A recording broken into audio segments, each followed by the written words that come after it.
Salut à tous, la team OL, Thomas M. Show pour Lyon Fan TV, les amis. Très très heureux de vous retrouver pour une nouvelle vidéo. Trêve internationale, pas de match de l'Olympique Lyonnais pendant une quinzaine de jours, les amis. Avant toute chose, je tiens à vous remercier comme d'habitude pour votre fidélité. Bientôt 12 400 abonnés, les amis. C'est énormissime et c'est grâce à vous. Merci beaucoup. J'espère que je pourrai vous faire régulièrement gagner des cadeaux pour vous remercier, des maillots de l'OL, de tout. Je vais voir ce que je peux faire. En tout cas, n'hésitez pas à vous abonner pour ceux qui ne sont pas abonnés. Mettez un pouce, très important pour le référencement. Et n'hésitez pas à mettre la cloche aussi pour être averti de toutes les vidéos de cette chaîne qui ne cesse de grandir. Merci à vous, les amis. Alors, peut-être trêve internationale, mais il y a quand même un petit peu d'actualité, les amis, puisque nos joueurs, enfin certains de nos joueurs, deux pour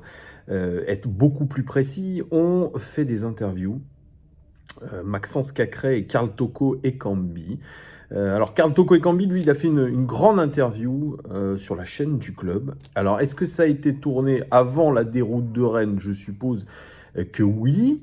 Maxence Cacré, lui, il est intervenu sur plusieurs médias, que ce soit sur l'équipe, que ce soit aussi sur RMC hier dans Roten sans flamme. Mais on l'a vu aussi intervenir après le match. Maxence Cacré, c'est le seul joueur qui a parlé à la presse. Et on n'a pas l'habitude de ça. On aurait plutôt eu...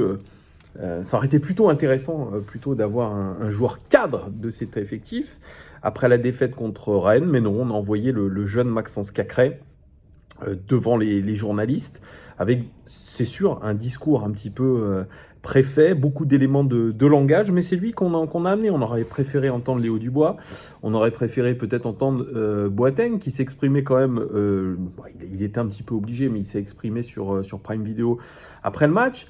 On aurait aimé entendre peut-être Denayer, aussi Anthony Lopez, mais ça n'a pas été le cas. Le seul à justifier un petit peu la performance de l'Olympique Lyonnais, ça a été Maxence Cacré. Bon, voilà, un discours assez plat. Mais voilà, il y a des choses quand même, là, ces derniers jours, que ce soit dans l'interview de Maxence Cacré et que ce soit dans l'interview de Karl Toko Ekambi, qui ont fait bondir beaucoup d'entre nous, de supporters. Et je fais cette vidéo là-dessus parce que je trouve ces propos pas loin d'être scandaleux dans ce qu'on vit actuellement. Je vais m'en expliquer, et je vais aller un petit peu plus haut parce qu'il y a la déclaration des joueurs, mais il y a aussi ce que laisse faire l'institution, à tort ou à raison, ou alors même par manque, je dirais, de professionnalisme. Ça pourrait être débattu ensemble. En tout cas, je vais vous donner les déclarations de Maxence Cacré. Alors déjà, j'ai écouté un petit peu l'interview sur Roten sans flamme hier. Maxence Cacré, on me dit, ouais, c'est un leader, c'est quelqu'un qui a été capitaine en jeune, c'est quelqu'un qui fait partie des plus anciens dans le groupe des espoirs avec Sylvain Ripoll, donc il veut se donner un rôle de leader, mais quand je l'écoute, ce garçon, c'est exactement la même réflexion que je me fais avec Melvin Barr, avec Ryan Cherki notamment, ces joueurs. J'ai pas envie d'être méchant, d'être désagréable, mais en tout cas, quand je les écoute, j'ai pas l'impression qu'il y a vraiment beaucoup de dynamisme, il y a beaucoup de réflexion dans ce qu'ils disent, il y a une qualité de communication qui n'est pas bonne. Alors bien sûr, ils passent devant la presse, ils récitent ce qu'on leur a demandé de dire, ces éléments de langage, et je trouve ça vraiment naze. Voilà, ils s'expriment pas très très bien, un ton assez... pas emballant, je vais dire, pas emballant, et moi ça me dérange un petit peu, et ça corrobore un petit peu les notes. Vous vous en rappelez, les notes données par la FFF sur les centres de formation, il me semble que c'était ça, où l'Olympique Lyonnais était en termes de scolarité parmi les derniers centres de formation de France, et sincèrement ça se révèle, parce que il y a un manque, je trouve, de communication, de langage chez ces garçons qui sont absolument énormes. Un manque peut-être aussi de réflexion, de capacité un petit peu à interagir avec les journalistes. Alors vous allez me dire, mais Thomas, c'est ça avec tous les footballeurs. Mais écoutez, je suis désolé, mais si cette génération-là, cette nouvelle génération-là est devant les journalistes comme ça, je suis un petit peu inquiet parce qu'on n'apprend pas grand-chose.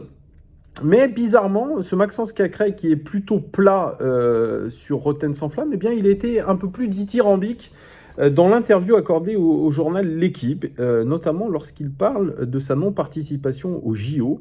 Il dit: les JO, je voulais vraiment les faire, ça arrive une fois dans une vie, je l'ai mal vécu, mais c'était un choix du club, Bruno y est allé, et c'est sur ce point-là que c'était un peu compliqué à admettre, il paraît que c'était dans son contrat. Et quand on lui parle de son avenir, il remet aussi un petit doute concernant cet avenir. Je suis concentré sur ma saison à Lyon, et mon langage évidemment, et je ne sais pas si je vais rester encore plusieurs années ou partir. Le club a déjà parlé avec mon entourage, il y a eu des approches, mais je me focalise sur le terrain.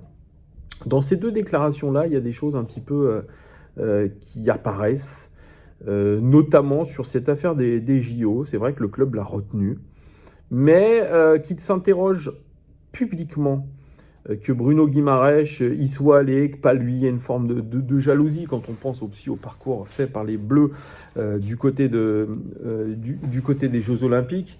Franchement, il n'a pas raté grand-chose, l'ami. Ça aurait été, je crois, à part, évidemment, être un rêve de gosse, aller aux Jeux Olympiques, etc. Excusez-moi de douter un petit peu de tout cela.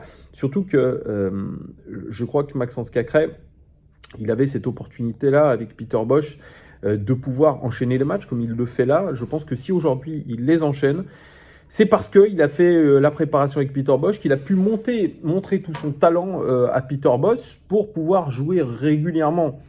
Et je pense que ça a été quand même, de la part du club, un bon choix de ne pas laisser partir tous ces joueurs aux Jeux Olympiques. Alors bien sûr, je sais, il y a une grosse polémique par rapport au fait que les clubs n'ont pas joué le jeu pour les Jeux Olympiques, ils n'ont pas laissé partir leurs joueurs, mais à un moment donné, je veux bien croire qu'on veuille représenter la France aux Jeux Olympiques, que ce soit exceptionnel, etc. Il n'y a pas de souci, mais qui paye le joueur? C'est le club.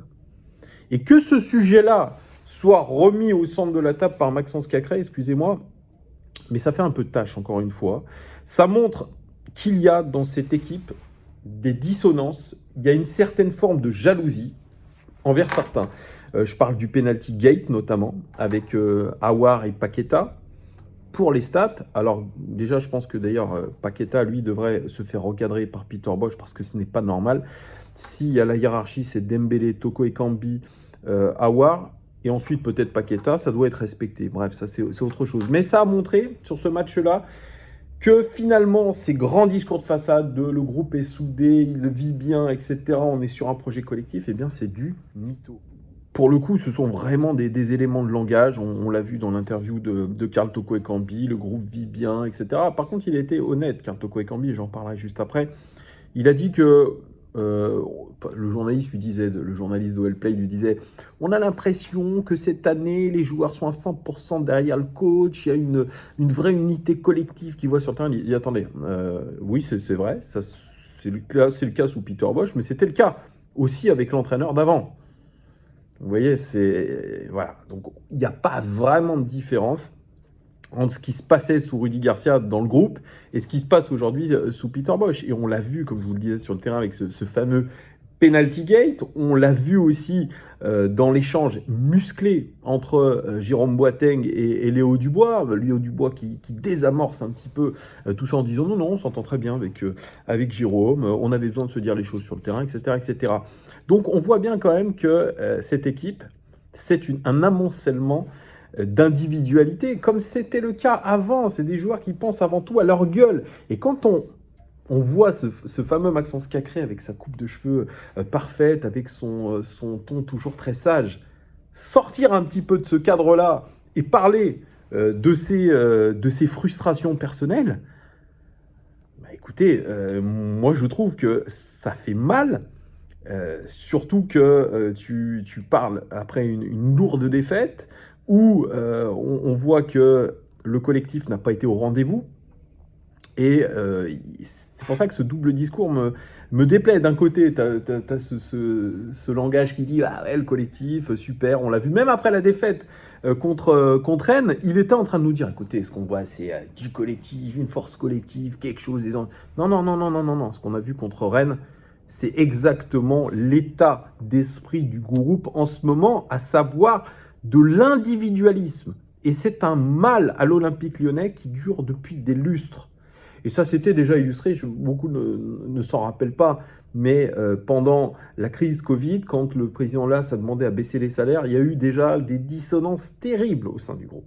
Chacun voulait son petit truc personnel. C'est ça aujourd'hui la réalité du football, la réalité de l'Olympique Lyonnais, c'est ça. C'est des individualités des garçons égoïstes. Voilà.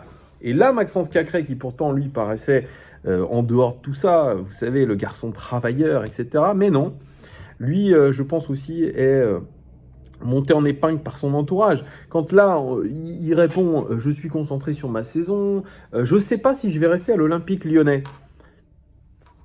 D'un côté, c'est vrai, il ne ment pas. Il ne dit pas ouais, « Je vais rester toute ma carrière à l'OL, etc. » Ryan Cherki, lui, c'était aussi double discours. Ah, moi, j'ai envie de rester toute ma vie à l'OL, mais je rêve du Real Madrid, etc. Mais que ce soit Maxence Cacré, l'enfant du club qui, cette année, cette saison, a la chance de faire tous les matchs, qu'on se dise qu'ils se disent déjà, même pas en ayant fait une saison complète, le garçon, bah, je ne sais pas si je vais partir ou rester, y a déjà eu des approches du club, mais Non. Aujourd'hui, cette déclaration-là, elle n'a pas lieu d'être. Surtout quand tu prends une claque contre Rennes, que tu as joué un tiers de la saison. Non, c'est pas bienvenu. C'est pas bienvenu. Alors, est-ce qu'aussi le club lui a dit écoute, Maxence, t'es une de nos meilleures valeurs marchandes, donc potentiellement, on pourrait te vendre. Il y a un tweet d'ailleurs qui disait ça. Je crois qu'il avait fait un gros match, un très gros match en fin de saison dernière, et le président Lass avait tweeté comme quoi Maxence était une valeur montante de notre effectif, etc., etc. Quand Jean-Michel Aulas tweet ça, c'est aussi pour alerter que peut-être Maxence Cacré est à vendre. Et c'est peut-être aussi par rapport à ça. On sait qu'on a un gros problème avec des fins de contrat qui vont arriver. On a Anthony Lopez qui arrive en fin de contrat et Maxence Cacré qui arrive en fin de contrat en 2023. Jason Denayer en 2022. Slimani en 2022. Donc à la fin de la saison, il va y avoir vraiment un gros dossier par rapport à ça. Denayer n'a toujours pas prolongé. Et au vu de ses prestations cette saison, on sent qu'il a un petit peu la tête ailleurs, le garçon. Mais voilà, dans le contexte actuel, moi j'ai trouvé que cette déclaration de Maxence Cacré, ces deux déclarations de Maxence Cacré n'avaient pas lieu d'être. Voilà, tout simplement. Alors, quand il parle de Peter Bosz, il dit « J'ai vu la différence directement avec Bosz. Il a ramené cette culture de la gagne, l'envie de se battre ensemble, c'est important pour gagner des trophées. » Vous voyez, ça c'est hors sujet. Il ne peut pas dire tout et son contraire. Comme il dit « À mon goût, on a perdu trop de points. » Bah oui, mais tu ne peux pas dire juste l'inverse deux phrases avant. Donc il y a ce double discours, d'un côté ces éléments de langage pourraves, et de l'autre côté des phrases qui n'ont pas lieu d'être. Il y a cette espèce de grand écart dans la communication qui me choque aujourd'hui. Pour moi, ce sont des dérapages. Pas des dérapages gravissimes, on ne parle pas de racisme ou autre chose, mais des dérapages sportifs ou extrasportifs qui sont quand même importants dans un club comme l'Olympique Lyonnais. Sur cette phrase, il dit « On reste sur une grosse frustration avec l'OL, c'est une défaite méritée qui va nous servir. Maintenant, il faut rebondir, on produit du beau jeu, mais on perd trop de points à mon goût. » Voilà. Même chose pour Karl Toko Ekambi, et là, c'est encore un petit peu plus choquant, je dirais, par rapport aux supporters, par rapport à tout le monde, par rapport à tous les suiveurs de l'Olympique Lyonnais, et même par rapport au club. Sur la chaîne du club, comme on a fait cette interview avant, on avait l'opportunité de couper l'extrait. Ça aurait été, je pense, bien plus judicieux. Il dit « L'approche est différente en Ligue Europa, mais la concentration, non. Quand on joue une équipe de bas de tableau en Ligue 1, on doit être plus concentré qu'en Coupe d'Europe. En Coupe d'Europe, on n'a pas besoin de te parler 10 minutes pour que tu sois concentré. » Quand on diffuse l'interview après le match contre Rennes où il n'y a rien eu, et que Karl Toko Ekambi dit en gros, bah oui, quand c'est la Ligue Europa, tout de suite c'est plus facile de se concentrer parce que c'est la Coupe d'Europe, on doit être focus. Donc voilà, ça veut dire qu'en gros, contre les équipes de Ligue 1 que tu affrontes, t'as du mal à vraiment te sortir les doigts, quoi. T'as du mal à te motiver. Et c'est un discours, c'est une chose que nous voyons depuis des saisons. Et on nous a dit, ouais, avec Peter Bosz, vous inquiétez pas. Vous avez vu, Maxence Cacré, il l'a dit. Il a apporté la culture de la gagne. Ouais, bah oui, sacrée culture de la gagne. Hein. Quand Karl Toko Ekambi te dit totalement l'inverse, parce que si lui il pense, Bien d'autres joueurs le pensent, et on l'a vu contre Rennes. On l'a vu contre Rennes, exactement ça. On a vu exactement ça contre Rennes. Et c'est hyper malvenu de dire ça. Il dit bien sûr contre les équipes de Ligue 1 qui sont soi-disant inférieures, il y a des blocs regroupés. Moi je suis désolé, mais depuis le début de la saison, j'ai pas vu beaucoup d'équipes jouer contre nous avec un bloc resserré. Vraiment. Moi j'ai vu des équipes, même des équipes plus bas dans le tableau, plus bas que nous, jouer quand même avec la volonté de faire du jeu et pas fermer le jeu. Donc c'est faux de dire ça. Mais dans le contexte actuel, c'est une maladresse la plus totale. Et c'est là où j'ai envie d'aller un petit peu plus loin. Si on a des déclarations comme ça, après une claque pareille, ça sûrement est vous savez, ils vont pas dans les médias comme ça par hasard. L'attaché presse de l'Olympique Lyonnais, qui s'appelle Pierre Bidot, a dit sûrement à Maxence Cacré, déjà c'est toi qui vas aller devant les médias après le match, et c'est toi aussi qui vas répondre aux sollicitations, parce que je pense que la plupart n'ont pas voulu répondre, voilà, c'est simple, mais déjà moi je pense que c'est pas aux joueurs de décider en fait. C'est à la direction de la communication qui est dirigée par Florent Deligia et à Pierre Bidot, le chef attaché presse, je sais pas comme si on peut le dire, l'attaché presse en chef, de dire non, c'est à toi d'y aller, c'est à toi d'y aller, c'est à toi d'y aller. Moi je pense que là on a dit bon, qui c'est qui veut y aller? Allez, Maxence, vas-y, s'il te plaît. Voilà, Maxence, Toko, je pense que ça avait été fait un petit peu avant l'interview. Mais voilà, mais attendez, on se demande. Après ces déclarations-là, malvenues après la défaite de l'Olympique Lyonnais, on se demande s'il y a vraiment eu un briefing. Sérieux, moi je me demande qui gère réellement la communication de l'Olympique Lyonnais. Je suis désolé, on ne peut pas laisser dire Maxence Cacré une chose pareille dans le journal de l'équipe. C'est pas possible ça. Là, déjà, moi, je vois Maxence Cacré, je lui dis, mec, dans le contexte actuel, on vient de prendre une fessée. Toi, tu es en train de me dire, tu sais pas si tu vas rester à l'Olympique Lyonnais, alors que tu as la chance de jouer tous les matchs. Tu es en train de nous dire que tu es en gros jaloux de Bruno Guimaraes qui est parti au JO. Donc, tu es en train de faire comme Jeffrey Adelaide qui avait lâché toute sa frustration au journal d'équipe. Alors, il y a autre chose qui me vient en tête, c'est que je me dis que le journal d'équipe et l'Olympique Lyonnais sont mêlés. Parce que quand on sait que Hugo Guillemet a toutes les informations qu'il veut. Donc c'est un espèce de jeu bizarre, qui se passe entre l'OL et les médias. Il y a une sorte de connivence. Et d'un autre côté, on se dit qu'il y a une forme d'amateurisme. Parce que si tu enregistres l'interview de Karl Toko Ekambi avant la défaite contre Rennes, que tu as cette espèce de déclaration, tu le sais très bien. Tu sais très bien. En plus, comme Juninho, il t'a parlé à la fin du match, il t'a dit en gros, on voit toujours les mêmes conneries, c'est toujours les mêmes choses qu'on pointe du doigt, etc. Et toi, tu laisses volontairement sur le site du club le passage où Karl Toko Ekambi dit en gros, pour les matchs de Ligue 1, on n'est pas vraiment motivé, quoi. Il faut se mettre un peu plus la chauffe. Je suis désolé, mais soi-disant à l'Olympique Lyonnais, il y a une vérification à tous les niveaux, parce qu'il y a tellement de niveaux de vérification que c'est impossible de laisser passer ça, parce qu'à l'époque, moi, quand j'ai été casté pour faire l'émission avec Emma, on n'a pas pu diffuser la première avant 3 mois, parce qu'il fallait une vérification, 10-15 vérifications. Voilà, c'est comme ça que ça se passait, pour pouvoir dire ouais c'est bon, c'est ok. Et il fallait couper les passages où ça critiquait un petit peu l'Olympique Lyonnais, etc. Là, devoir laisser passer ça, excusez-moi de vous le dire, c'est de l'amateurisme. C'est de l'amateurisme. Et moi, sincèrement, aujourd'hui, c'est peut-être un petit peu critique ce que je veux dire, mais c'est le reflet d'un petit peu ce qu'on voit sur le terrain, c'est le reflet de ce qui se passe plus haut, au niveau institutionnel à l'Olympique Lyonnais, notamment dans la communication. Voilà. Mais regardez un petit peu comment sont recrutés les gens aussi à l'Olympique Lyonnais. Le directeur de la communication, le nouveau directeur de la communication de l'OL, c'est un ancien journaliste de Lyon Mag. Pierre Bidot, qui est l'attaché presse en chef, je vais y arriver, de l'Olympique Lyonnais, ancien journaliste de Radio Scoop. Radio Scoop qui est aujourd'hui la chaîne, la station radio officielle de l'Olympique Lyonnais. Gaël Berger, qui est toujours un super journaliste qui a travaillé pendant très longtemps, lui aussi à Radio Scoop, eh bien il est devenu rédacteur en chef d'OL Média. J'ai rien contre tous ces gens qui sont des gens de qualité, notamment Gaël Berger que je connais un petit peu et qui est un super journaliste, qui est un super mec. Mais voilà, le recrutement de l'Olympique Lyonnais pour le volet communication, et je pense les autres volets marketing, etc. du club, c'est de la cooptation. C'est de la cooptation.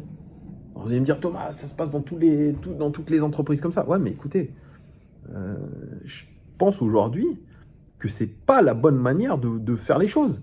Pourquoi j'arrive plus à parler, n'arriverons-nous pas à recruter autre part que dans la radio officielle de l'Olympique Lyonnais, le Lyon Mag, journal affilié à Olympique et Lyonnais, etc., qui est bien sûr de connivence avec le club. Peut-être qu'aujourd'hui, il faudrait penser à recruter ailleurs. Et on aurait peut-être une communication qui serait bien meilleure, de s'ouvrir un petit peu et d'arrêter de faire du lyonno-lyonnais. Voilà, je vous le dis tout de suite, j'attends avec impatience la nomination de Hugo Guillemet qui quittera le journal de l'équipe pour aller dans un poste assez haut dans OL Media, sur OL Play. J'en sais rien, je vous dis les choses comme ça. Mais si on a aujourd'hui, je dirais, une forme d'amateurisme dans cette communication, c'est que je pense qu'on fait trop d'entre nous. Voilà, on est dans l'entre-nous. Ce n'est que mon avis, encore une fois. Vous me direz si vous êtes d'accord avec moi en commentaire, mais on fait de l'entre-soi à l'Olympique Lyonnais. Et ça me dérange. Pareil pour ceux qui vont me dire « Ah Thomas, c'est parce que t'as été refoulé de l'Olympique Lyonnais qu'ils ne veulent pas te parler. » Ça n'a rien à voir les amis, ça n'a rien à voir. Déjà l'Olympique Lyonnais, ils veulent pas travailler avec moi, ça c'est sûr et certain. Moi je suis sur une chaîne où on peut s'exprimer librement, bien sûr dans la limite du raisonnable, voilà. Mais on peut dire les choses. Et c'est ça l'intérêt de cette chaîne YouTube, c'est que tout le monde peut s'exprimer, donner son point de vue sur le club d'une manière indépendante. On est un média indépendant. Là, moi, ce que je leur reproche, c'est de... Voilà. On se met dans le même moule et on produit exactement ce qu'on voit en ce moment. Et ce qu'on voit depuis des années. Du moment où on ne changera pas ce mode de fonctionnement, qui est lié, bien sûr, à Jean-Michel Aulas. Tout Jean-Michel Aulas qu'il est, c'est lié à lui. Cet entre-soi, les copinages de je sais pas quoi. Faut arrêter. C'est bien beau de vouloir recruter en tant que directeur sportif Juninho, un ancien du club, Cassapa, ça fait 10 ans qu'il est au club pareil, qui est responsable lui aussi, indirectement ou directement de ce qui se passe, puisque ça fait 10 ans qu'il est là-dedans, qu'il est avec tous les adjoints et qu'il est toujours en poste. À un moment donné, voilà, arrêtons l'entre-soi. C'est l'entre-soi, le lyonno-lyonnais, le chauvinisme lyonnais, institutionnel, je dis bien, qui commence à être pesant. Voilà, c'est ce que je voulais vous dire. Après, pour le sujet Peter Bosz, alors Peter Bosz, lui aussi, a fait une énorme interview dans le magazine SoFoot. Il faut que je la lise un petit peu plus en détail. Je n'ai pas pu voir l'interview, mais j'ai vu quelques extraits. Là, il dit « J'explique aussi aux gars que dans le football, même les meilleurs joueurs du monde perdent le ballon. Ça arrive, tu ne peux rien y changer. C'est donc l'après qui compte. Il faut agir tout de suite, donc on s'entraîne là-dessus. » Très bien, ça a été réalisé mi-octobre, je crois, cette interview. Très bien, pas de souci. Maxence Cacrette, il dit le coach, il essaye de mettre en place des choses, notamment les ressorties de balles de derrière. Mec, tous les entraîneurs aujourd'hui essayent de faire la même chose. Mais ce qu'on reproche aujourd'hui, ce que je reproche à Peter Bosz, c'est du dogmatisme et non du pragmatisme. Quand tu sais que ton équipe, elle est d'être deuxième pire défense de Ligue 1, c'est que tu dois arrêter de vouloir ressortir ton ballon de derrière, de défendre à 60 mètres de ta cage. Tu sais que tu as pris des revers énormes et que tu viens de prendre une grande claque derrière ta tête. Maintenant, si tu es pragmatique, c'est pendant ces 15 jours-là, tu essaies de mettre un plan pour prendre moins de buts. Voilà. Il y a mon pote Antoine, là, des éditos, qui m'envoyait un article fait sur un journal néerlandais. Et d'ailleurs, il suit pas mal la carrière de Peter Bosz. Et il y a notamment un consultant néerlandais qui expliquait... Peter Bosz, c'est un romantique, mais c'est pas un gagneur. C'est un romantique du football, mais pas un gagnant. Et un gagneur, c'est ça. Ah ouais, le beau jeu, Cruyff, c'est extraordinaire, Guardiola. En gros, il voudrait faire jouer ses équipes. Il veut faire du beau jeu. Maxence Cacré dit, ah, c'est cool, on fait du beau jeu. Mais moi, écoutez, le beau jeu, je l'ai vu par séquence. Je ne l'ai pas vu sur l'entièreté d'un match. Et aujourd'hui, on est 7ème de Ligue 1. Alors on va me dire, ah, mais le parcours en Europa League, il est parfait. Mais oui, mais sous Silvino aussi, on avait été gagné à Leipzig, hein, je vous signale, les amis. Hein. Bref, moi, je veux du pragmatisme. Et c'est comme ça, désormais, que je jugerai Peter Bosz. C'est non sur son côté dogmatique, c'est sur son côté pragmatique. Donc j'attends réellement que contre Marseille, on ait des joueurs avec du pragmatisme. Et c'est là où on verra si pendant 15 jours, même s'il n'y a pas tous les joueurs, il y a peut-être des choses qui ont été travaillées, des choses qui ont été faites différemment. Mais voilà.